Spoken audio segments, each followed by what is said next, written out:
Imagine a country so obsessed with success that it literally worked itself out of existence, where the pursuit of perfection became so extreme that an entire nation chose to stop having children altogether. This is South Korea, and what's happening there is about to reshape everything you thought you knew about modern civilization. But here's the terrifying reality that even the Korean government struggles to admit. South Korea has the lowest birth rate in human history. And by the end of this video, you'll understand why demographers are calling it the first modern nation that might actually cease to exist. The data is so shocking that some experts refuse to publish their projections, fearing they're too apocalyptic to believe. In the neon-lit streets of Seoul and the high-tech corridors of Samsung and LG, a demographic catastrophe unfolds unlike anything the world has ever witnessed. South Korea, the nation that transformed from war-torn poverty to technological powerhouse in just 50 years, now faces a challenge that threatens to undo all of that progress. The country's birth rate has crashed to an unthinkable 0.78 children per woman. The numbers you're about to see will leave you speechless. That 0.78 fertility rate means South Korean women are having less than half the children needed to prevent population collapse. To put this in perspective, South Korea's birth rate is lower than Japan's during its worst demographic crisis, lower than any European country, and lower than any nation in recorded human history. And here's the part that will shock you.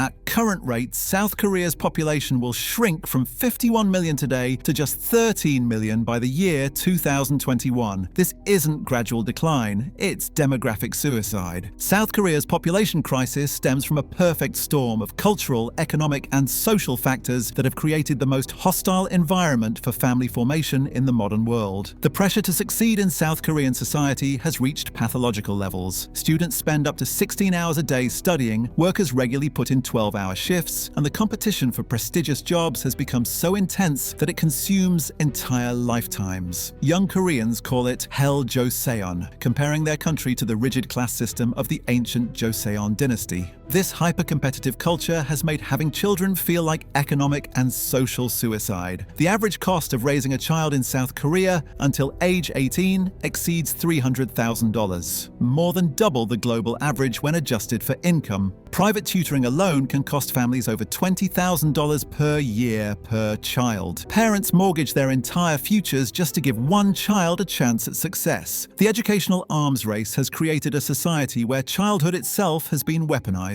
South Korean children have the lowest happiness ratings of any developed nation. When society treats children as expensive projects rather than sources of joy, is it any wonder that fewer people want to become parents? South Korea's work culture makes having a family practically impossible. The country has some of the longest working hours in the developed world, with many employees expected to participate in mandatory after-work drinking sessions that can extend past midnight. Women who become pregnant face systematic discrimination, with many losing their jobs or being passed over for promotions. The concept of work-life balance simply doesn't exist in traditional Korean corporate culture. Taking parental leave, even when legally mandated, is seen as career suicide.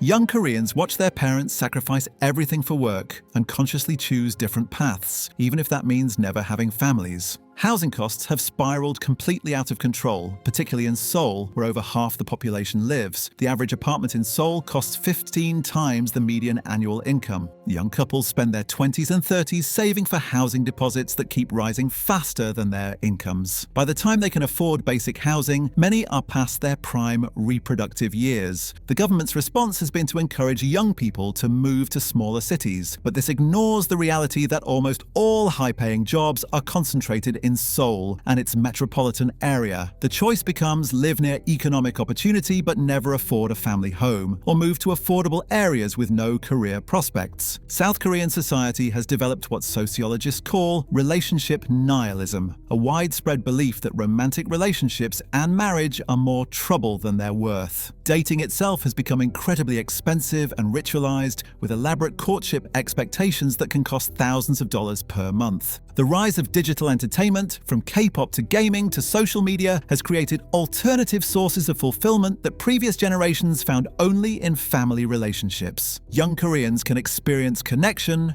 achievement, and identity through virtual means without the compromises and sacrifices that traditional relationships require. Women's liberation has progressed rapidly in South Korea, but without corresponding changes in male expectations or social support systems. Korean women are highly educated and career-focused, but they're still expected to bear the primary responsibility for childcare and household management. Many choose to opt out entirely rather than accept this double burden. South Korea's gender dynamics have become particularly toxic around family formation. Traditional Korean men often expect wives to quit their careers upon marriage, while modern Korean women refuse to sacrifice their professional identities. This fundamental incompatibility has made marriage rates plummet alongside birth rates. The demographic mathematics are even more terrifying than the fertility rate suggests. South Korea is experiencing what demographers call a demographic cliff, a point where population decline becomes irreversible within existing social structures. The country already has more deaths than births each year. By 2030, South Korea will have only 1.3 working-age adults for every retiree, creating an impossible economic burden. The national pension system, already under strain, will face complete collapse as fewer workers support more